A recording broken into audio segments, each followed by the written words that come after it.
Guys আজকে আমরা কথা বলবো বাংলাদেশের সেরা স্নাইপার প্লেয়ার ফ্লিকার ভাইকে নিয়ে। গাইস আমরা জানি ফ্লিকার ভাই আগে টিম আরএসকে তে থাকলেও বর্তমানে তার কোনো নির্দিষ্ট টিম নাই। তিনি এখন তার ইচ্ছা মতো বাংলাদেশের বড় বড় টিমগুলোতে খেলে থাকে। যেমন তিনি বাংলাদেশ টপ 1 এবং টিম ইএক্সির হয়ে কয়েকদিন আগে দুইটা বড় বড় টুর্নামেন্ট খেলছে এবং দুর্ভাগ্যবশত আমাদের ফ্লিকার ভাই দুইটা টুর্নামেন্টে অনেক বাজেভাবে হেরে গেছে। অপরদিকে আমরা যদি টিম আরএসকে কে দেখি, আরএসকে এখন তার প্রাইম মোডে আছে, মানে ভাই বাংলাদেশের কোনো স্কোয়াডই এখন তাদের সামনে টিকতে পারে না। এখন আরএসকে এই ভয়ঙ্কর লেভেলের খেলা দেখে আরএসকে ফ্যান বা স্পোর্টস ফ্যানরা ফ্লিকার ভাইকে হেড দিতেছে। গাইস এখানে যদি তোমরা আমার মতামত চাও তাহলে আমিও বলবো ফ্লিকার ভাই অনেক বড় একটা ভুল করছে টিম আরএসকে থেকে লিভ নিয়ে। কারণ গাইস তোমরাই দেখো, টিম আরএসকে হচ্ছে তাদের নিজের হাতে গড়ে তোলা টিম, তাদের 4-5 বছরের কষ্টের ফল। এই টিমটাকে তৈরি করার জন্য তাদেরকে দিনের পর দিন, মাসের পর মাস, বছরের পর বছর কষ্ট করা লেগেছে। গাইস ফ্লিকার ভাইয়ের ভুলটা এখানে। আমরা সকলেই জানি টিম ইএক্সি এবং বাংলাদেশ টপ 1 বাংলাদেশের অন্যতম সেরা দুইটি টিম। এদের টুর্নামেন্ট গেম প্লে এবং আইকিউ অন্যান্য যে কোনো দলের থেকে অনেক বেশি ভালো। কিন্তু গাইস এখানে গেম প্লে বা আইকিউর কোনো প্রয়োজনই নেই।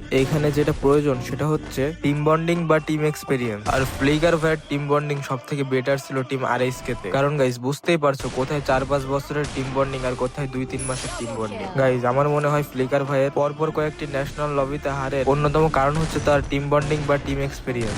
যাই হোক গাইস, এখন কথা হচ্ছে সবারই একটা পার্সোনাল লাইফ থাকে এবং ফ্লিকার ভাইয়েরও একটা পার্সোনাল লাইফ আছে এবং তার সম্পূর্ণ অধিকার আছে তার পার্সোনাল লাইফের সিদ্ধান্তগুলো তার নিজের নেওয়ার। এখানে আমাদের কিছু করার নাই। ফ্লিকার ভাই হয়তো আরো ভালো কিছু করার জন্য টিম আরএসকে থেকে লিভ নিছে, যদিও তার এখন খারাপ সময় চলতেছে। তাই আমাদের সকলেরই উচিত তার এই খারাপ সময় তার পাশে থাকে এবং তাকে সাপোর্ট করা। কারণ গাইস রিয়েল ফ্যানরা কিন্তু কখনো কারো খারাপ সময় কাউকে ছেড়ে যায় না। এখন গাইস আমরা সকলেই ফ্লিকার ভাইকে বেশি বেশি সাপোর্ট করবো এবং ভালোবাসা দিব। কারণ আমরা যদি সবসময় তার পাশে থাকি এবং তাকে সাপোর্ট করি, সে অবশ্যই ভবিষ্যতে আমাদেরকে অনেক ভালো কিছু করে দেখাবে। যাই হোক গাইস, আজকের ভিডিওটা এই পর্যন্তই। দেখা হচ্ছে পরের কোনো ভিডিওতে। ততক্ষণ সবাই ভালো থাকবেন, সুস্থ থাকবেন।